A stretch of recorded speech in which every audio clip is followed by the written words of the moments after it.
আল্লাহর ইবাদতের পরে আল্লাহ রাব্বুল আলামিন 2 নম্বর মূলনীতি দিলেন ওয়া বিল ওয়ালিদাইনি ইহসানা।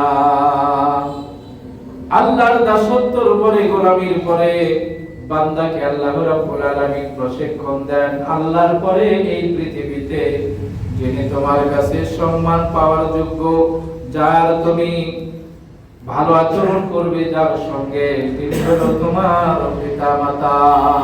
ওয়া বিল ওয়ালিদাইনি ইহসানা, পিতামাতার সঙ্গে ভালো আচরণ করো, ভালো ব্যবহার করো। বিশেষ করে পিতামাতার সঙ্গে ভালো আচরণ করবে কখন?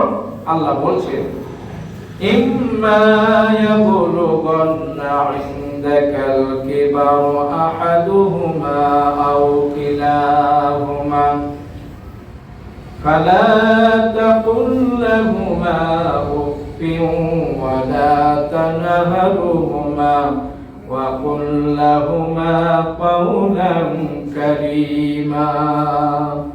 আল্লাহ বলছেন আল্লাহর গোলামির পরে পিতামাতার সাথে সদাচরণ করো। বিশেষ করে পিতামাতা যখন বার্ধক্যে পৌঁছে যাবে, এই সময় তাদের একজন অথবা দুইজন তাদের সঙ্গে এমন কটু কথা বলো না, ফালা তাকুল্লাহুমা উফফিন, যেই কথার প্রেক্ষিতে তারা উফ শব্দটি ব্যবহার করে, বলুন নাউযুবিল্লাহ, এমন কথা তাদের সঙ্গে বলো না। পিতামাতার সঙ্গে যদি কথা বলার প্রয়োজন হয়ে যায়, আল্লাহ রাব্বুল আলামিন প্রশিক্ষণ দিচ্ছেন ওয়া কুল্লাহুমা কাওলান কারীমা। পিতামাতার সঙ্গে সম্মানজনক ভাবে কথা বলিও, পিতামাতার সঙ্গে ভালো আচরণ, তাদের দেখাশোনা বিশেষ করে বার্ধক্যে সন্তানের জন্য জরুরি হয়ে যায়। আল্লাহ রাসূলকে একজন এসে বললেন, ইয়া রাসূলুল্লাহ, আমার পিতামাতা জীবিত থাকতে তাদের সেবা শুশ্রূষা করেছি, তাদের দেখাশোনা করেছি, তাদের খেদমত করেছি, দুনিয়া থেকে বিদায় নিয়ে চলে গিয়েছেন। ইয়া রাসূলুল্লাহ, আমার দায়িত্ব কি শেষ?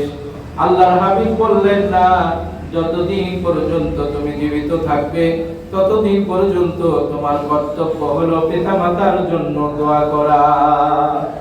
তোমার দায়িত্ব এখনই শেষ নয়, যতদিন পর্যন্ত তুমি বেঁচে থাকবে পিতামাতার জন্য দোয়া করতে হবে। আল্লাহ রাব্বুল আলামিন পিতামাতার জন্য কি বলে দোয়া করব, সেই দোয়াটাও আমাদেরকে তার ভাষায় শিক্ষা দিয়েছেন, বলুন আলহামদুলিল্লাহ। সবাই বলি রব্বিরহামহুমা কামা রাব্বায়ানি সগীরা। আল্লাহ রাব্বুল আলামিন প্রশিক্ষণ দিলেন, বান্দা তুমি আল্লাহ আমার কাছে দোয়া করো এই বলে, হে আমার রব, আমার পিতামাতার প্রতি দয়া করো, অনুগ্রহ করো, ওই রকম যেরকম তারা ছোট্ট বেলায় আমার সঙ্গে করেছিল।